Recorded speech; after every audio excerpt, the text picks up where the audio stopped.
Hi, I'm Shawna Christenson. I'm an educator at the Weiss School in Palm Beach Gardens, Florida, and I'm also the founder of the Aerospace Public Policy Institute, where we work with students to educate, communicate, advocate, and legislate on behalf of space policy.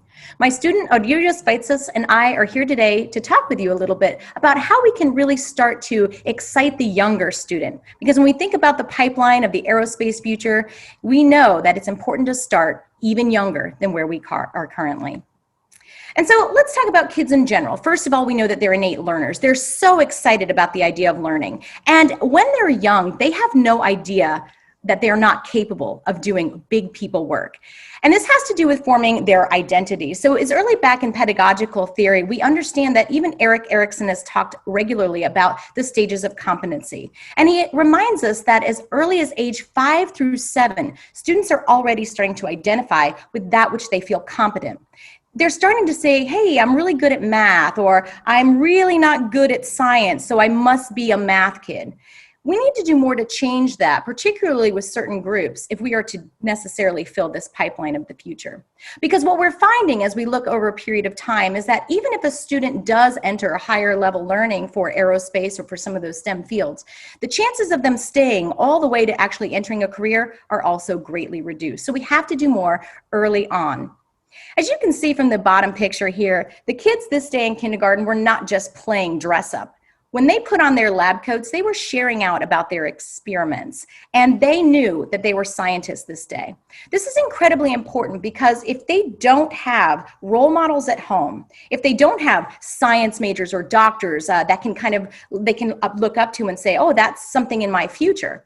If they don't have text-rich material in their home that kind of reinforces the idea that they could actually be a scientist, then it has to come from somewhere else. And we would offer for you today that it should start as early as these students in kindergarten. This is especially true for underrepresented populations, particularly girls and people of color. Now, while there has been an increase for women in STEM industries, the fact is that there are still some disparities. First and foremost, the number of women who are entering these fields are usually more so in the life sciences and not as much in the aerospace and the engineering fields. Also, there's still a huge discrepancy when it comes to the amount of money that a woman can make versus a man in these STEM careers. And we also see the problem with retention, in part because there are fewer examples of women in those higher learning areas as well as in those jobs. But that number is even more drastically reduced when we look at people of color. So when you combine people of color who are also women, you can imagine that this is an area that incredibly needs improvement. If you look at this pie chart, of course, almost half is entirely made up of white men. And even though that little pie portion for women is increasing, you can see that as far as people of color are concerned, we have a long way to go.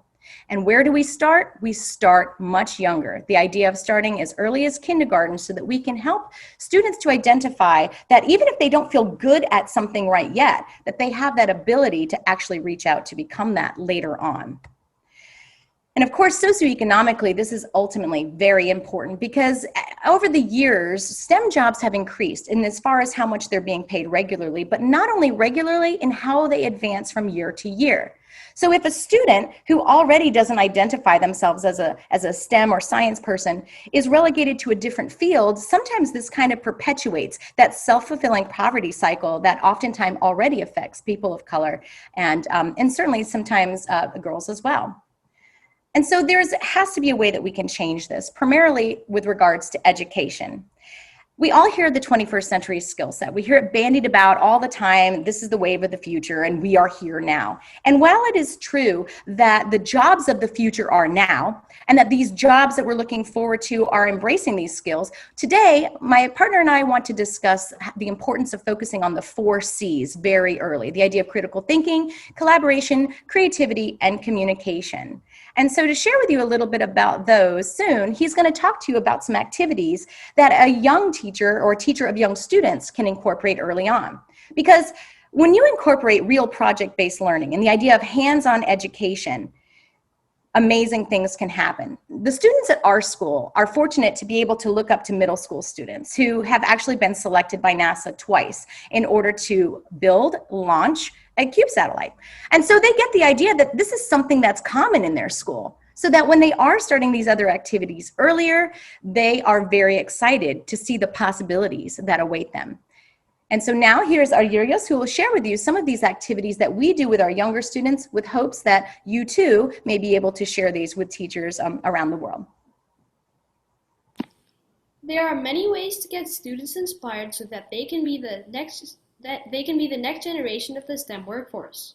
Some activities that we are involved in are STEAM Cards, STEM Fest, summer camps, and Science Palooza. Science Palooza is an all-day science fair at Weiss. Typically, this event is for middle schoolers.